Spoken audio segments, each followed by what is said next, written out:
ഇന്ന് IFPHന്റെ തുടർന്ന് വരുന്ന വെബിനാറിന്റെ 1699 ദിവസം. ഇന്ന് നമുക്ക് ഒരു ക്ലാസ് എടുക്കുവാനായി നമ്മളോടൊപ്പം ചേരുന്നത് ഡോക്ടർ യഹിയ പറക്കവെട്ടി സാറാണ്.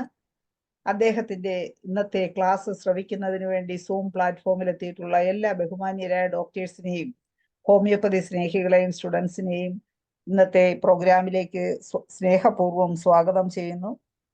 ഇന്നത്തെ സെഷൻ ആരംഭിക്കുന്നതിന് മുമ്പായി നമുക്ക് ഒരു നിമിഷം ഈശ്വര പ്രാർത്ഥന. നന്ദി.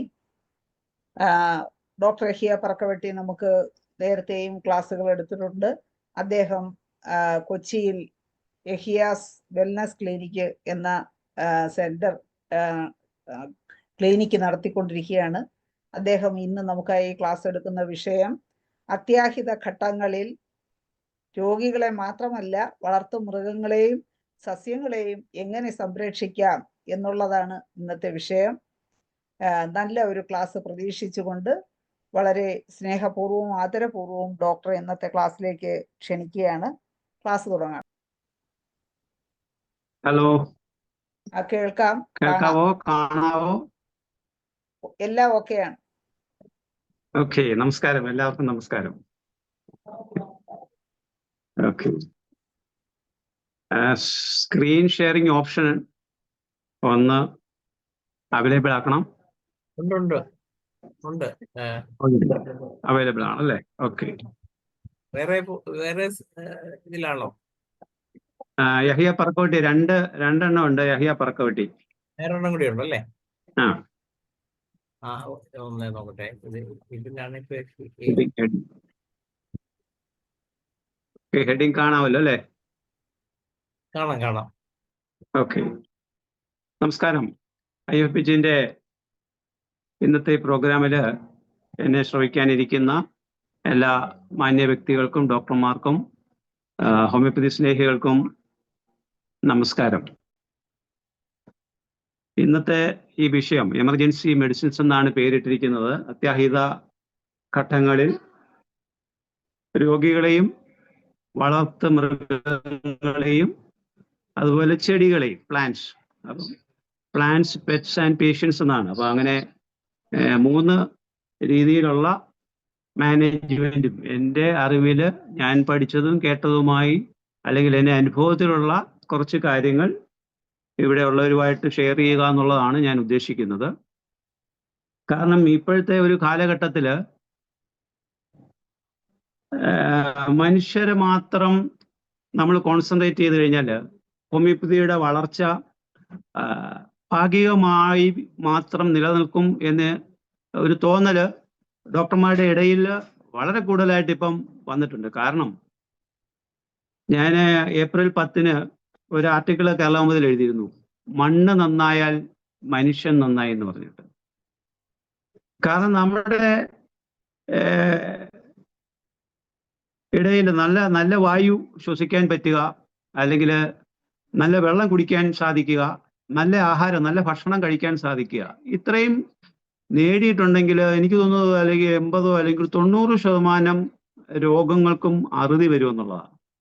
നാം ഇപ്പോൾ കഴിക്കുന്ന ആഹാരത്തിൽ അതിൻ്റെ അകത്തുള്ള പോയിസന്റെ അളവ്, ലെഡും ആഴ്സനിക്കവും അല്ലെങ്കിൽ മാഗ്നീഷ്യവും അങ്ങനെ നമുക്ക് ആവശ്യമില്ലാത്ത അല്ലെങ്കിൽ ആവശ്യത്തിലധികം ഉള്ള എലമെന്റ്സ്, കെമിക്കൽസ് വളരെ കൂടുതലാണ്. നാം കുടിക്കുന്ന പാല്, നമുക്കറിയാം, നമ്മൾ കുടിക്കുന്ന പാലിലെ യൂറിയയുടെ ലെവല് വളരെയധികം കൂടുതലാണ്, അല്ലെങ്കിൽ അമോണിയയുടെ ലെവൽ വളരെയധികം കൂടുതലാണ്. കാരണം നമ്മൾ അത് മൃഗങ്ങൾക്ക് ഉപയോഗിക്കുന്ന പുല്ലും വൈക്കോലും ഒക്കെ പെസ്റ്റിസൈഡ് ഇല്ലാതെ അല്ലെങ്കിൽ കെമിക്കൽസ് ഉപയോഗിക്കാതെ അതൊന്നും വളർത്തിക്കൊണ്ട് വരുന്നില്ല. അപ്പോൾ ആ വൈക്കോല് നമ്മൾ പെസ്റ്റിസൈഡ്സോ അല്ലെങ്കിൽ അതുപോലുള്ള യൂറിയ പോലുള്ള സാധനങ്ങൾ അമിതമായി ഉപയോഗിക്കുമ്പം തീർച്ചയായിട്ടും ആ പുല്ലിലും വൈക്കോലിലും ഇതുണ്ടാവുകയും അതുവഴി ആ മൃഗങ്ങൾ ഇത് ഭക്ഷിക്കുമ്പം ഡെഫിനറ്റ് ആയിട്ട് നമ്മൾ ഉപയോഗിക്കുന്ന പാലിൽ അതിൻ്റെ അളവ് വളരെ കൂടുതലാണ്.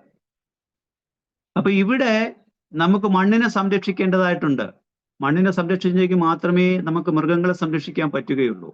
അപ്പൊ ഇത് രണ്ടും ഒരു വെല്ലുവിളിയായി നിലനിൽക്കുകയും മറ്റു മേഖലയിലുള്ളവരെ ഹോമിയോപ്പതിക്കാരെ കടന്നു ചെല്ലാൻ അനുവദിക്കാതിരിക്കുകയും ചെയ്യുന്ന ഒരു സാഹചര്യം ഉണ്ടായിരുന്നു. അതിനൊക്കെ ഒരുപാട് മാറ്റം ഇപ്പോൾ വന്നിട്ടുണ്ട്. ലോകമെമ്പാടും ഹോമിയോപ്പതിയിൽ വലിയ വലിയ റിസർച്ചുകൾ അഗ്രികൾച്ചറിൽ നടക്കുന്നുണ്ട്, ആനിമൽ ഫീൽഡിൽ നടക്കുന്നുണ്ട്. അതിന്റെ ഭാഗമായിട്ട് വർഷങ്ങൾക്ക് മുമ്പ് തന്നെ നമ്മുടെ വെറ്റിനറി കേരള യൂണിവേഴ്സിറ്റിയിൽ മണ്ണുത്തിയിൽ 6 മാസത്തെ കോഴ്സ് തന്നെ സ്റ്റാർട്ട് ചെയ്ത് കഴിഞ്ഞു. അപ്പം ഇത് ഒരു തുടക്കമാണ്. കേരളത്തിൽ അങ്ങനെ ഒരു കോഴ്സ് തുടങ്ങിയത്. മറ്റു രാജ്യങ്ങളിലൊക്കെ പോയി കഴിഞ്ഞാൽ മൃഗങ്ങൾക്ക് ഹോമിയോപ്പതി മെഡിസിൻ ഉപയോഗിക്കുന്നവരുടെ അളവ് വളരെ കൂടിക്കൊണ്ടിരിക്കുകയാണ്. നമ്മുടെ ഈ വെറുതെ ഗൂഗിളിൽ ഒന്ന് സെർച്ച് ചെയ്ത് കഴിഞ്ഞാൽ ഒരുപാട് റിസർച്ച് പേപ്പറുകൾ വെറ്റിനറിയിലും അഗ്രികൾച്ചറിലും ഹോമിയോപ്പതിയിൽ വന്നുകൊണ്ടിരിക്കുകയാണ്. പല രാജ്യങ്ങളിലും വളരെയധികം പല ചില പ്രോഡക്ട്സുകൾ, ഇപ്പം ആപ്പിൾ അല്ലെങ്കിൽ ടൊമാറ്റോ, അതിനുവേണ്ടി അങ്ങനെ തന്നെ ചില ഫീൽഡുകളിൽ ഹോമിയോപ്പതി മെഡിസിൻ മാത്രം ഉപയോഗിച്ച് കൃഷി ചെയ്യുന്നവരുണ്ട്. അതിന്റെ ലൈഫ് കൂടുന്നുണ്ട്, അത് പെട്ടെന്ന് ചീഞ്ഞു പോകുന്നില്ല, അത് എക്സ്പോർട്ട് ചെയ്യാനോ ഇമ്പോർട്ട് ചെയ്യാനോ ഒരു പ്രയാസമില്ല. കാരണം ഒരു കെമിക്കലും ഇല്ല എന്നുള്ള ലേബൽ ഹോമിയോപ്പതി മെഡിസിൻ ഉപയോഗിക്കുമ്പോൾ ലഭിക്കുന്നുണ്ട്, കിട്ടുന്നുണ്ട്. അതിന് കൂടുതൽ ഇമ്പോർട്ടൻസ് നമ്മൾ കൊടുക്കേണ്ടതായിട്ടുണ്ട്. അങ്ങനെ നമ്മുടെ സമൂഹത്തെ, നമ്മുടെ സോയിലിനെ, നമ്മുടെ മൃഗങ്ങളെ, നമ്മുടെ പ്ലാന്റ്സിനെ, നമ്മുടെ അഗ്രികൾച്ചറിനെ ഒക്കെ രക്ഷിക്കേണ്ട ചുമതലയും കൂടി ഹോമിയോപ്പതി ഡോക്ടർമാരിൽ വന്നിരിക്കുന്നു എന്നുള്ള ഒരു സത്യം നാം ഓരോരുത്തരും തിരിച്ചറിഞ്ഞിരിക്കുന്നു. തിരിച്ചറിയേണ്ട സമയമൊന്നല്ല, തിരിച്ചറിഞ്ഞിരിക്കുന്നു. അതിനുവേണ്ടിയും കൂടി നമ്മൾ പ്രയത്നിക്കേണ്ടതായിട്ടുണ്ട്. ഇതിന് വലിയ പബ്ലിസിറ്റി കൊടുക്കേണ്ടതുണ്ട്. അതിന് ഭാഗമായിട്ട് ഇപ്പം അമിൽ, ഗുജറാത്തിൽ നിന്നുള്ള അമിൽ ഓൾറെഡി അവരുടെ പ്രോഡക്ട്സ് മാർക്കറ്റിൽ ഇറക്കി കഴിഞ്ഞു. ഏതാണ്ട് 21ഓളം പ്രോജക്റ്റ് അവരുടെ റിസർച്ച് പ്രോഡക്റ്റുകളാണ്. എല്ലാ ഗ്രാമങ്ങളിലും ഹോമിയോപ്പതി മെഡിസിൻ കിട്ടുന്ന ഒരു അവസരം സംജാതമായിക്കൊണ്ടിരിക്കുകയാണ്. തീർച്ചയായിട്ടും നമുക്കെല്ലാം സന്തോഷിക്കാൻ വലിയ ഇടവരുന്ന ഒരു സമയം ആയിരിക്കുക. അപ്പൊ ഇത്രയും ആമുഖമായി പറഞ്ഞുകൊണ്ടാണ് എൻ്റെ സബ്ജക്റ്റിലേക്ക് ഞാൻ കിടക്കുക. കാരണം ഇതിൽ കൂടുതൽ പേര് അഗ്രികൾച്ചറിലും അതുപോലെ ആനിമൽസിലും കൂടുതൽ മരുന്നുകൾ നമ്മൾ തന്നെ ഉപയോഗിച്ച് ശീലിക്കണം. നമ്മുടെ വീട്ടിലെ വളർത്തുന്ന മൃഗങ്ങൾക്കാണെങ്കിലും പക്ഷികൾക്കാണെങ്കിലും നമ്മൾ ഉപയോഗിക്കുന്ന നമ്മുടെ വീട്ടിലെ ചെടികൾക്കാണെങ്കിലും അതല്ലെങ്കിൽ ചെറിയ ചെറിയ തോട്ടങ്ങൾ നമ്മുടെ വീടുകളിലൊക്കെ ഈ പച്ചക്കറി കൃഷി ചെറിയ തോതിലെങ്കിലും എല്ലാ വീട്ടിലും ചീരയും മുളകും അല്ലെങ്കിൽ അതുപോലുള്ള വെണ്ടയൊക്കെ ഉണ്ട്. ഇവിടെ എല്ലാം ഹോമിയോപ്പതി മെഡിസിൻസ് ഉപയോഗിക്കേണ്ട ഒരു സമയം അതിക്രമിച്ചിട്ടുണ്ട്. നാം ഓരോരുത്തരും അതിനുവേണ്ടി സമയം കണ്ടെത്തുകയും മറ്റുള്ളവർക്ക് അത് പറഞ്ഞു കൊടുക്കുകയും ഫ്രീ ആയിട്ടാണെന്നുണ്ടെങ്കിലും അത് പ്രൊമോട്ട് ചെയ്യുകയും ചെയ്യണം. വളരെ അനിവാര്യമാണ്.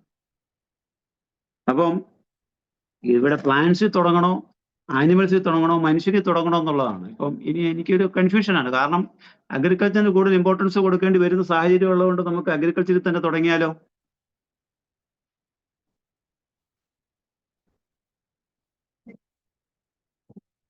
മൂന്നും കൂടെ ആവുമ്പോൾ കുറച്ചൊരു വാസ്റ്റ് സബ്ജക്റ്റ് ആയിരിക്കും അല്ലേ? ഒരു ക്ലാസ് കൊണ്ട് എന്തായാലും കഴിയുമെന്ന് തോന്നുന്നില്ല. അപ്പൊ നമുക്ക് എന്തായാലും അറിയില്ല നമുക്ക് തുടങ്ങാം. ഇല്ലെങ്കിൽ അടുത്ത ക്ലാസ്സിലോ അതിന്റെ അടുത്ത ക്ലാസ്സിലോ ഒക്കെ നമുക്ക് തുടരാം. അപ്പൊ നമുക്ക് സ്ലൈഡ് ഇപ്പൊ എമർജൻസി മെഡിസിൻസ് എന്ന് നമ്മൾ വെച്ചിരിക്കുന്നു. ഫസ്റ്റ് സ്ലൈഡ് ഹാർട്ട് അറ്റാക്ക് ആണ് വെച്ചിരിക്കുന്നത്. ഓക്കെ, നമുക്ക് അങ്ങനെയാണെങ്കിൽ അടുത്ത ക്ലാസ്സിൽ തീരുന്നില്ല എന്നുണ്ടെങ്കിൽ അടുത്ത ക്ലാസ്സിലേക്ക് നമുക്ക് പോകാം. തീർച്ചയായിട്ടും എമർജൻസി മെഡിസിൻസിൽ അപ്പോൾ ഹാർട്ട് അറ്റാക്കില് ഇപ്പൊ സിംറ്റംസ് നമ്മൾ നോക്കുമ്പോൾ അപ്പൊ എത്ര പേർക്ക് ഹാർട്ട് അറ്റാക്കിൽ നമുക്ക് മെഡിസിൻസ് കൊടുക്കാൻ സാധിച്ചിട്ടുണ്ട് എന്ന് എനിക്കറിയില്ല. കാരണം ഇതിൽ സീനിയേഴ്സ് ആയിട്ടുള്ള ഒരുപാട് ഡോക്ടേഴ്സ് ഉണ്ട്. ഇത് കഴിഞ്ഞിട്ട് തീർച്ചയായിട്ടും അവരുടെയൊക്കെ അനുഭവങ്ങൾ ഇതിനകത്ത് ഷെയർ ചെയ്യണം. ഞാൻ കുറേയധികം പേഷ്യൻസിന് നമുക്ക് ഹെൽപ്പ് ചെയ്യാൻ സാധിക്കുന്നുണ്ട്. ഒരുപാട് പേര് നമ്മളെ അന്വേഷിച്ച് വരുന്നുണ്ട്. കാരണം നമ്മൾ ഹാർട്ട് കംപ്ലയിൻസ് കഴിഞ്ഞ ഒരു 4 വർഷമായിട്ട് ഒരുപാട് കൂടിക്കൊണ്ടിരിക്കുന്ന ഒരു സമയമാണ്. വാക്സിൻ നമ്മുടെ കോവിഡുമായിട്ട് ബന്ധപ്പെട്ടിട്ട് കോവിഡ് വന്നതിന് ശേഷം അല്ലെങ്കിൽ കോവിഡ് വാക്സിൻ എടുത്തതിന് ശേഷം ഒരുപാട് പേർക്ക് ഹാർട്ട് അറ്റാക്കോ അല്ലെങ്കിൽ അതുമായിട്ട് ബന്ധപ്പെട്ടിട്ടുള്ള കംപ്ലയിൻസ് വരുന്നുണ്ട്. ഇവിടെ നമുക്കൊരു പേഷ്യൻ്റ് വന്നു കഴിഞ്ഞാൽ അതിൻ്റെ പ്രധാനമായിട്ടുള്ള സിംറ്റംസ് ഡോക്ടർമാർക്ക് എല്ലാവർക്കും അറിയാവുന്നതാണ്. പക്ഷേ ഞാൻ വെറുതെ ഒന്ന് ബ്രീഫ് ചെയ്ത് ഇതിനെപ്പറ്റി എഴുതിയിട്ടുണ്ട്. കാരണം എങ്ങനെയാണ് ഒരു ഹാർട്ട് അറ്റാക്ക് റെപ്രസെന്റ് ചെയ്യുന്നത് അല്ലെങ്കിൽ പ്രസന്റ് ചെയ്യുന്നത്. ഇപ്പം ചെസ്റ്റ് പെയിൻ ആണ്, അത് കഴുത്തിന്റെ ഭാഗത്തോട്ടോ അല്ലെങ്കിൽ ഇടത് കൈയുടെ ഭാഗത്തേക്ക് അങ്ങ് ചെറുവിരൽ വരെയും എക്സ്റ്റെൻഡ് ചെയ്യുന്ന ഒരു തരം വേദന. കാരണം ആ വാഗസ് നെർവിന്റെ എക്സ്റ്റൻഷൻ ആ കൈവിൽ വരുന്നുണ്ട്. അതുപോലെ എപ്പിഗാസ്ട്രത്തിലേക്ക് പോകാറുണ്ട്. സ്റ്റൊമക്കിന്റെ ഭാഗത്ത് നമുക്കത് ഫീൽ ചെയ്യാറുണ്ട്. Heart beat, abnormal heart beat വരും, ആങ്സൈറ്റി വരും, വിയർപ്പ് വരും, പെയിൻ ബിറ്റ്വീൻ ഷോൾഡേഴ്സ് വരുന്നുണ്ട്. അതുപോലെ രാത്രി സമയങ്ങളിലാണ് പലപ്പോഴും ഈ വേദന ഉണ്ടാകുന്നത്, റെസ്റ്റ് എടുക്കുന്ന സമയത്ത് അല്ലേ. സ്വെറ്റ് ഉണ്ട്, ചിലപ്പം പലപ്പോഴും നമ്മൾ സ്വെറ്റ് ചെയ്യുകയും ഒപ്പം വിയർപ്പ് ഭയങ്കരമായിട്ട് ഛർദ്ദിക്കുകയും അല്ലെങ്കിൽ മോശം പോകണമെന്ന് തോന്നിക്കുന്ന ഒരവസ്ഥ ഈ സമയത്ത് വരാറുണ്ട്. ശ്വാസം മുട്ടും, അങ്ങനെ ഈ പേഷ്യന്റ് അൺകോൺഷ്യസ് ആകുന്ന ഒരവസ്ഥ, അനങ്ങാൻ പറ്റാത്ത രീതിയിൽ, എഴുന്നേക്കാൻ പറ്റാത്ത രീതിയിൽ, സംസാരിക്കാൻ പറ്റാത്ത രീതിയിലേക്ക് പോകുന്നതാണ് പലപ്പോഴും ഒരു ക്ലാസിക്കൽ റെപ്രസെന്റേഷൻ. അപ്പം ഇങ്ങനെ ഒരു പേഷ്യന്റ് വന്നു കഴിഞ്ഞാൽ നമ്മൾ കൈവെക്കണോ വേണ്ടയോ, ഉടനെ തന്നെ ആംബുലൻസ് വിളിക്കുക, എമർജൻസി മെഡിസിനിലേക്ക് കൊണ്ടുപോവുക എന്നുള്ളതാണ് സാധാരണ ചെയ്യാറുള്ളത്. പക്ഷെ അതിന് മുമ്പായി നമുക്ക് ആ പേഷ്യന്റിന് എമർജൻസി ആംബുലൻസ് വിളിച്ച് ഹോസ്പിറ്റലിൽ എത്തണമെങ്കിൽ എന്തായാലും അരമണിക്കൂറോ അല്ലെങ്കിൽ 1 മണിക്കൂറോ അല്ലെങ്കിൽ ചിലപ്പോൾ അതിൽ കൂടുതലോ സമയം എടുത്തെന്ന് വരും. കാരണം ആള് റെക്കഗ്നൈസ് ചെയ്യണം, വണ്ടി വരണം, എടുത്തോണ്ട് പോകണം. അപ്പൊ ഇതിനോടകം നമുക്ക് കൊടുക്കാൻ പറ്റുന്ന കുറേ അധികം കാര്യങ്ങളുണ്ട്, നമുക്ക് മരുന്നുകളുണ്ട്, ചെയ്യാൻ പറ്റുന്ന കുറച്ച് കാര്യങ്ങളുണ്ട്. അത് നാം ഓരോരുത്തരും ചെയ്യുക എന്നുള്ളതാണ്. അപ്പൊ ഇത് വരാതിരിക്കാനായിട്ട് ഒരു ഡയറ്റ്, ബാലൻസ്ഡ് ഡയറ്റ് നമ്മൾ നോക്കുക. ഫിസിക്കലി വളരെ ആക്റ്റീവായിട്ട് എപ്പോഴും ഇരിക്കാൻ നോക്കുക. വെയിറ്റ് മാക്സിമം റെഡ്യൂസ് ചെയ്യാൻ നോക്കുക. കാരണം വെയിറ്റ് ഒരാൾക്ക് 170 സെന്റിമീറ്റർ ഹൈറ്റ് ഉണ്ടെന്നുണ്ടെങ്കിൽ -100 ഒരു ആവറേജ് അതൊക്കെ എത്ര കിലോ വരാം? -100 minus this height minus this weight, average 70 kilo വരെ വരാമെന്നുള്ളതാണ് അല്ലേ. അപ്പം തീർച്ചയായിട്ടും ഓരോരുത്തരും അവരുടെ ഹൈറ്റിനനുസരിച്ചുള്ള വെയിറ്റ് ആണോ എന്ന് എല്ലാവരും ഒന്ന് അസസ് ചെയ്യുക. അല്ലെങ്കിൽ ആ രീതിയിൽ പേഷ്യൻസ് നമുക്ക് അഡ്വൈസ് ചെയ്ത് കൊടുക്കുക. സ്മോക്കിംഗ് ഉണ്ടെങ്കിൽ ഒഴിവാക്കുക, ആൽക്കഹോൾ കൺസംഷൻ ഒഴിവാക്കുക, BP എപ്പോഴും കൺട്രോൾ ചെയ്ത് വെക്കാൻ നോക്കുക. ഡയബറ്റീസ് ഉണ്ടെങ്കിൽ അത് കൺട്രോൾ ചെയ്യാം. അപ്പോൾ ഡയബറ്റീസ് ഉണ്ടെന്നുണ്ടെങ്കിൽ പലപ്പോഴും ഈ കാർഡിനൽ സിംറ്റംസ് ഒന്നും തന്നെ കാണിക്കില്ല, അവർക്ക് പലപ്പോഴും വേദന ഉണ്ടാകില്ല. ഡയബറ്റിക് പേഷ്യൻസ് ആണെന്നുണ്ടെങ്കിൽ ചെസ്റ്റ് പെയിൻ വരണമെന്ന് ഒരു നിർബന്ധവും ഇല്ല. അപ്പം ഇതെല്ലാം നമ്മൾ കോൺഷ്യസ് ആയിരിക്കണം. ഒരാള് പെട്ടെന്ന് ചെസ്റ്റ് പെയിനോ അല്ലെങ്കിൽ ഈ രീതിയിലുള്ള ഒരു റെപ്രസെന്റ് ചെയ്ത സിംറ്റംസ് കാണിക്കുന്നുവെങ്കിൽ ഉടനെ തന്നെ അവരുടെ ഷുഗർ ലെവൽ നമ്മൾ ഇൻസ്റ്റന്റ് ആയിട്ട് നോക്കിയിരിക്കണം, BP ചെക്ക് ചെയ്തിരിക്കണം. അപ്പൊ ഇങ്ങനെ വരുന്ന ഒരു പേഷ്യന്റിന് ഇമ്മീഡിയറ്റ് ആയിട്ട് നമുക്ക് എന്ത് കൊടുക്കാൻ പറ്റും മെഡിസിൻസ് ആയിട്ട്? അക്കനൈറ്റം വണ്ണം നമ്മൾ വളരെ എഫക്റ്റീവ് ആണ്. വണ്ണം അതല്ലെങ്കിൽ ടെന്നമും കൊടുക്കാമെങ്കിൽ കുറച്ചുകൂടി ഫാസ്റ്റ് ആയിട്ട് നമുക്ക് ഇപ്പോൾ നാക്കിൽ ഒരു 2-3 ഗുളിക നാക്കിലിട്ട് അരിച്ചിറക്കാൻ വേണ്ടി പറയുക. ആ രീതിയിൽ ഓക്കെ, ആംബുലൻസ് വിളിച്ച് നിങ്ങൾ ഹോസ്പിറ്റലിൽ കൊണ്ടുപോയിക്കോളും. പക്ഷെ അതിന് മുമ്പ് പേഷ്യന്റിനെ നമുക്ക് ഡെത്ത് ഒഴിവാക്കാനായിട്ട് ചെയ്യാൻ പറ്റുന്ന ഒരു ഇമ്പോർട്ടൻറ്റ് എമർജൻസി മെഡിസിനാണ് അക്കനൈറ്റം. അത് ഹൈ പൊട്ടൻസി തന്നെ കൊടുക്കണം ഇമ്മീഡിയറ്റ് ആക്ഷൻ കിട്ടാനായിട്ട്.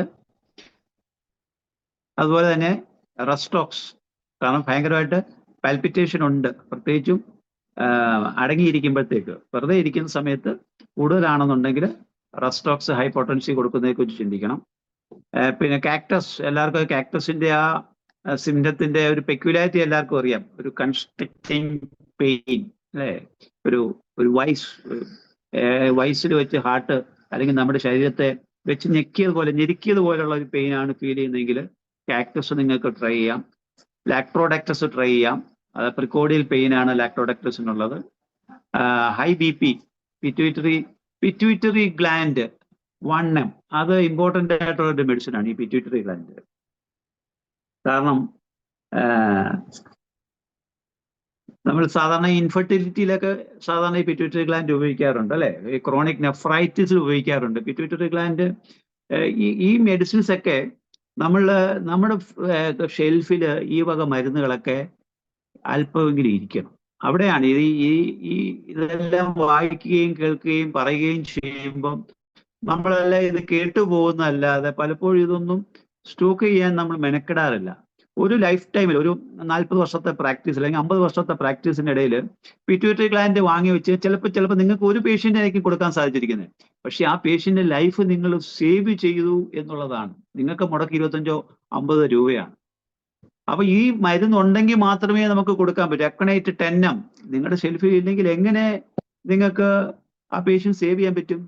അപ്പൊ ഇത് വാങ്ങി വെച്ചിട്ട് ഉപയോഗിക്കാൻ പറ്റുന്നില്ല എന്ന് പറഞ്ഞാൽ നിങ്ങൾ ഒരു കാരണവശാലും കുണ്ഠിതപ്പെടേണ്ട കാര്യമില്ല. You should stop these medicines. ഞാൻ പറഞ്ഞേ 50 വർഷത്തിനിടയിൽ ഒരു പേഷ്യന്റിനെ കൊടുത്തുള്ളെങ്കിൽ പോലും നിങ്ങൾക്ക് തീർച്ചയായിട്ടും അത് ചാരിതാർത്ഥ്യം ഉണ്ടാക്കുന്ന കാര്യമാണ്. ഇപ്പൊ പിറ്റ്യൂട്ടറി ഗ്ലാൻഡ് വണ്ണം സ്റ്റോക്ക് ചെയ്യുക. ആർണിക്കയുടെ ഉപയോഗം കണ്ടില്ല. Marked effect on blood ecchymosis and haemorrhage, traumatism of grief, financial loss, realisation. ഈ ഫിനാൻഷ്യൽ ലോസ് ആരെങ്കിലും എവിടെയെങ്കിലും ചിന്തിച്ചിട്ടുണ്ട്? നമുക്ക് ഇപ്പൊ ബ്രയോണിയയിൽ നമുക്ക് ഫിനാൻഷ്യൽ ലോസ് നമ്മൾ കേട്ടിട്ടുണ്ട്, പറഞ്ഞിട്ടുണ്ട് അല്ലേ? അപ്പം അവിടെ നമ്മൾ എപ്പോഴും ബ്രയോണിയെ ചിന്തിക്കാറുണ്ട്. പക്ഷെ ആർണിക്കയില് ഈ ഫിനാൻഷ്യൽ ലോസ് കൊണ്ട് ഒരാൾക്ക് പെട്ടെന്ന് നെഞ്ചുവേദന വരുന്നു, അത് ഇപ്പം ഷെയർ മാർക്കറ്റിൽ ഇടിവ് വന്നു, അല്ലെങ്കിൽ പിന്നെ കയ്യിലിരുന്ന കാശ് പിന്നെ മൊത്തത്തിൽ ആരെങ്കിലും എടുത്തോണ്ട് പോയി, അല്ലെങ്കിൽ യാത്ര ചെയ്ത സമയത്ത് ഒരു ഹ്യൂജ് സം നിങ്ങളുടെ കയ്യിൽ നിന്ന് നഷ്ടപ്പെട്ടു. അപ്പൊ ഇങ്ങനെ ഒരു അവസരത്തിൽ ഒരാൾ ബോധം കെട്ട് വീഴുന്നു, പെട്ടെന്ന് നെഞ്ചുവേദന ഉണ്ടാകുന്നു. So you have to think of arnica. ഇവിടെ ആർണിക്ക നിങ്ങളുടെ കയ്യിൽ 10 ഉണ്ടായിരിക്കണം. അത് ഇമ്മീഡിയറ്റ് ആയിട്ട് കൊടുക്കാൻ സാധിക്കും. അതുപോലെയാണ് നാജ, ലാക്ടസിസ്, സ്പൈജീരിയ, ഓക്സി, ഇതിന്റെ ഒന്നും ഡീറ്റെയിൽസിലേക്ക് ഞാൻ പോകുന്നില്ല. ഇതെല്ലാം ജസ്റ്റ് നിങ്ങളൊന്ന് നോട്ട് ചെയ്ത് വെക്കുക. ഇത് നിങ്ങളുടെ ഷെൽഫിൽ ഇതിന്റെയൊക്കെ ഒരു 1 gram എങ്കിലും പിൽസ് മെഡിക്കേറ്റ് ചെയ്ത് വെക്കാൻ വേണ്ടി നിങ്ങൾ ശ്രമിക്കുക. അമൈൽ നൈട്രോസം പലപ്പോഴും ഹൈപ്പർ ടെൻഷന് ഇമ്പോർട്ടൻ്റ് ആയിട്ട്, പ്രത്യേകിച്ച് ലോ പൊട്ടൻസി 3x 6 ഒക്കെ കൊടുക്കാമെങ്കിൽ BP പെട്ടെന്ന് കുറയും. ഈ പിറ്റ്യൂട്ടറി ഗ്ലാൻഡിന്റെ കാര്യം പറഞ്ഞ പോലെ തന്നെയാണ് ഹൈ BP ഉള്ളപ്പോൾ ബെൽഡോണ വണ്ണം നമ്മൾ ഹൈ BPക്ക് കൊടുക്കും. വളരെ എനിക്ക് ഒരുപാട് റിസൾട്ട് കിട്ടിയില്ല ബെൽഡോണ. ഞാൻ ബെൽഡോണ അതിനകത്ത് എഴുതിയിട്ടില്ല. ബെൽഡോണ വണ്ണം കൊടുത്തു കഴിഞ്ഞാൽ പെട്ടെന്ന് BP ഡൗൺ ആകുന്നതായിട്ട് കാണുന്നുണ്ട്. അപ്പം ഈ മരുന്നുകൾ ഉപയോഗിക്കാൻ വേണ്ടി മാക്സിമം ശ്രമിക്കുക. ഓക്കെ, അടുത്തത് സ്ട്രോക്ക്. അപ്പൊ സ്ട്രോക്ക് വന്നു കഴിഞ്ഞാൽ എങ്ങനെ ഐഡന്റിഫൈ ചെയ്യും? ഇത് പല പ്രാവശ്യം ഇവിടെ പലരും ആയിട്ട് വന്ന് ക്ലാസ് എടുക്കുമ്പോൾ എല്ലാവർക്കും പറഞ്ഞു തന്നിട്ടുള്ളതാണ്. പെട്ടെന്ന് സ്ട്രോക്ക് എങ്ങനെയാണ്, ഒരാൾക്ക് സ്ട്രോക്ക് ഉണ്ടോ ഇല്ലയോ എന്നുള്ളത് നമ്മൾ അറിയുന്നത്. അപ്പം ഈ ഒരു ആൾക്ക് സ്ട്രോക്ക് ഉണ്ടോ എന്ന് അറിയണമെങ്കിൽ നമുക്ക് അയാളുടെ അടുത്ത് വേണമെങ്കിൽ പേര് ചോദിക്കാം. 1 മുതൽ 10 വരെ എണ്ണു, ഒന്ന് കൗണ്ട് ചെയ്യാൻ എന്ന് പറയാം. അപ്പം എണ്ണാൻ പറ്റത്തില്ല. സ്ട്രോക്ക് വന്നിരിക്കുന്ന ഒരാൾക്ക് കുഴഞ്ഞു പോകും, നാക്ക് കുഴഞ്ഞു പോകും. അയാൾക്ക് 10 വരെ എണ്ണാൻ ഒരിക്കലും സാധിക്കാറില്ല. അതിന്റെ സിംറ്റംസ് ഇതാ കാണിച്ചിട്ടുണ്ട്. Sudden weakness or numbness of arm, leg, usually on one side of the body when blood vessels are blocked or due to bleeding in the brain.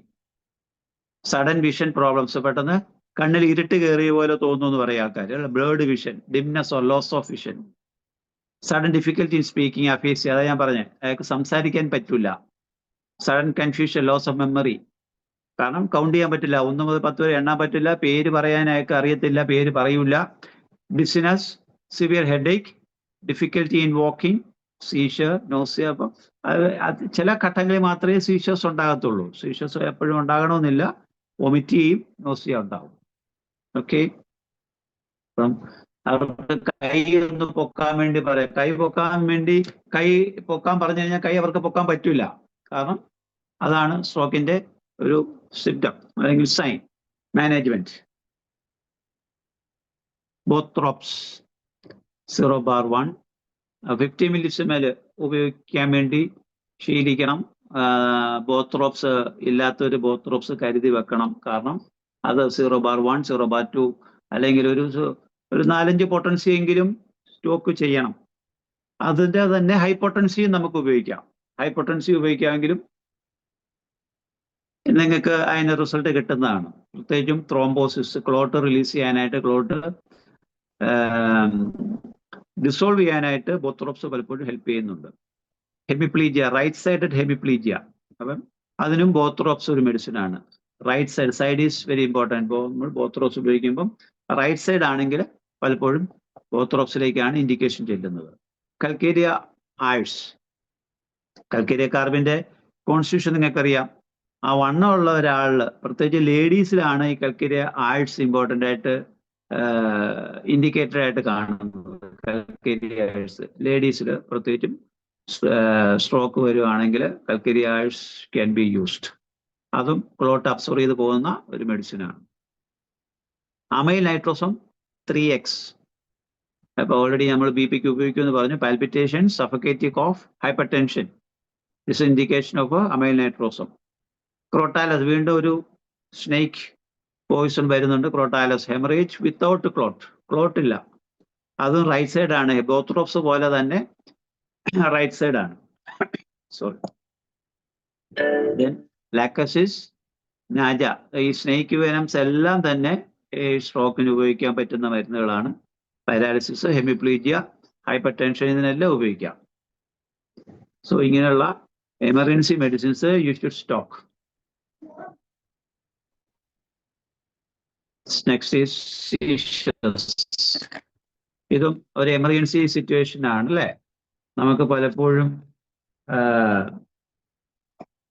നമ്മുടെ ക്ലിനിക്കുകളിൽ ഈ സ്ട്രോക്ക് സീഷേഴ്സ് കഴിഞ്ഞിട്ടായിരിക്കും പലപ്പോഴും പേഷ്യൻസിനെ കൊണ്ടുവരിക. ബട്ട് ഇമ്മീഡിയറ്റ് ആയിട്ട് നമ്മൾ നിൽക്കുമ്പോൾ ഒരാൾക്ക് പെട്ടെന്ന് ഒരു കൺവൾഷൻ വന്നാൽ അത് എങ്ങനെ മാനേജ് ചെയ്യും എന്നുള്ളതാണ് നമ്മൾ ഉദ്ദേശിക്കുന്നത്. അപ്പം അങ്ങനെയുള്ള അവസരത്തിൽ ചിലപ്പോൾ പനി വന്നിട്ടായിരിക്കും സീഷേഴ്സ് വരുന്നത്, ഹൈ ഫീവർ ഉണ്ടായിരിക്കും ചിലപ്പം, അല്ലെങ്കിൽ ഷുഗർ കുറയുകയോ കൂടുകയോ ചെയ്തിട്ട് കൺവൾഷൻസ് വരാറുണ്ട് അല്ലേ. ആൽക്കഹോൾ വിഡ്രോവൽ സിംറ്റംസ് ആയിട്ട് ചിലപ്പം സീഷേഴ്സ് വരാറുണ്ട്. കൺകഷൻ, തലയ്ക്ക് തട്ടോ മുട്ടോ ഇടിയോ കിട്ടിയതിന് ശേഷം വരും. അപ്പം പിന്നെ ടിപ്പിക്കൽ എപ്പിലെപ്സി, ബ്രെയിനിൻ്റെ EEG ഫൈൻഡിങ്സ് വരുന്ന ഒരു സിറ്റുവേഷൻ, അവിടെയും കൺവെർഷൻസ് വരാറുണ്ട്. എങ്ങനെ മാനേജ് ചെയ്യും? മാനേജ്മെന്റ് അവരെ നമ്മളൊരു സേഫ് ആയിട്ടുള്ള ഒരു സ്ഥലത്തേക്ക് ഇരുത്തുകയോ കിടത്തുകയോ ചെയ്യണം. കാരണം പലപ്പോഴും അങ്ങനെയുള്ളപ്പോൾ നാക്കൊക്കെ കടിക്കാറുണ്ട്. അപ്പോൾ അത് നാക്ക് കടിക്കാതെ നമ്മൾ നോക്കണം. Question their head if they are on the ground. കാരണം കൺവെർഷൻസ് വരുമ്പോഴത്തേക്ക് തലയൊക്കെ വീണ്ടും തല തട്ടി മുറിവ് ഉണ്ടാകാൻ സാധ്യതയുണ്ട്. അവർ അതുകൊണ്ട് കുഷ്യൻ ഇഫക്റ്റ് ഉള്ള പില്ലോയോ അല്ലെങ്കിൽ അതുപോലെ സോഫ്റ്റ് ആയിട്ടുള്ള എന്തെങ്കിലും തുണികളൊക്കെ ഉപയോഗിച്ച് അവർ സേഫായിട്ട് ഇഞ്ചുറി ഉണ്ടാകാതെ നോക്കണം. Loosen any tight clothing around the neck, പ്രത്യേകിച്ചും കഴുത്തിൽ ഇപ്പോൾ ടൈയും കോട്ടും ഒക്കെ ഇട്ടിരിക്കുന്നവരാണെങ്കിൽ ഉടനെ തന്നെ ഈ ലൂസൻ ദെയർ ക്ലോത്ത്സ്. കൊച്ചു കുട്ടികളൊക്കെ ആണെങ്കിൽ ഉടനെ തന്നെ അവരുടെ ഡ്രസ്സ് കംപ്ലീറ്റ് അഴിച്ചു മാറ്റുന്നതായിരിക്കും എപ്പോഴും നല്ലത് ആ ഒരു അവസരത്തിൽ. ചിലപ്പം വലിയ സ്വർണം മാലയൊക്കെ ഒരുപാട് ഇട്ടിട്ട് വരുന്നവർ കാണും. ചിലപ്പോൾ അങ്ങനെയൊക്കെ ഉണ്ടെങ്കിൽ അത് ഊരി മാറ്റാൻ വേണ്ടി അവരെ അഡ്വൈസ് ചെയ്യാം. Medicines after vaccination, silicea, very important, silicea. കാരണം വാക്സിനേഷന് ശേഷമാണ് കൺവൾഷൻ വരുന്നത്, അല്ലെങ്കിൽ അങ്ങനെ ഒരു ഹിസ്റ്ററി നിങ്ങൾക്ക് കിട്ടിയിട്ടുണ്ടെങ്കിലും സൈഡീഷ്യ വേണം സ്റ്റാർട്ട് ചെയ്യാനായിട്ട്. 200 1 ml കൊടുക്കാം. ഫ്രം ഫ്രൈറ്റ്, പേടിച്ചിട്ടാണെങ്കിൽ ignatia, opium, hyoscyamus. These are the 3 medicines you have to think first. For ഗ്രീഫിനാണെങ്കിൽ ഹയസ്യാമസും ഒപ്പിയവുമാണ് ഉപയോഗിക്കേണ്ടത്. After coition agaricus, during coition is bufo rana. In children, കുട്ടികളിൽ വരുന്ന അൾട്ടിമേഷ്യ, വൾഗാരിസ്, ബെൽഡോണ, സീന, സ്ട്രമോണിയം, സിംഗമെറ്റ്. അപ്പോപ്ലക്റ്റിക്, ഇപ്പം ബ്രെയിനിൽ ബ്ലീഡിങ് വന്നതിന് ശേഷം അല്ലെങ്കിൽ ക്ലോട്ട് ഫോം ചെയ്തതിന് ശേഷമാണെങ്കിൽ think of belladonna, crotalus, lachesis and stramonium. So you can start 30 200 ഉപയോഗിച്ച് തുടങ്ങാവുന്നതേ ഉള്ളൂ. ഇമ്മീഡിയറ്റ് ആയിട്ട് പൗഡറായിട്ടോ അല്ലെങ്കിൽ വെള്ളത്തിൽ ലയിപ്പിച്ച് 2-3 ഡ്രോപ്പ് വെറുതെ നാക്കിൽ പറ്റിച്ചു കൊടുത്താൽ മതി അങ്ങനെയുള്ള സിറ്റുവേഷൻ. കാരണം ഒരുപാട് വെള്ളം കുടിപ്പിക്കാൻ പറ്റില്ല. അല്ലെങ്കിൽ ജസ്റ്റ് സ്മെല്ല് ചെയ്യിക്കുക, അല്ലെങ്കിൽ കൈയുടെ വെള്ളയിൽ ഈ പൊട്ടൻഷ്യൽ നിങ്ങൾ ജസ്റ്റ് റബ്ബ് ചെയ്യുക. ഇത്രയും ചെയ്തു കഴിഞ്ഞാൽ ആ എമർജൻസി മെഷർ നമുക്ക് എടുത്തതായിട്ട് നമുക്ക് എടുക്കാം. അതിനുശേഷം okay, you have to shift പേഷ്യൻറ്റിനെ ഹോസ്പിറ്റലിലേക്ക് കൊണ്ടുപോകാം. Okay, next slide. Breathing problem.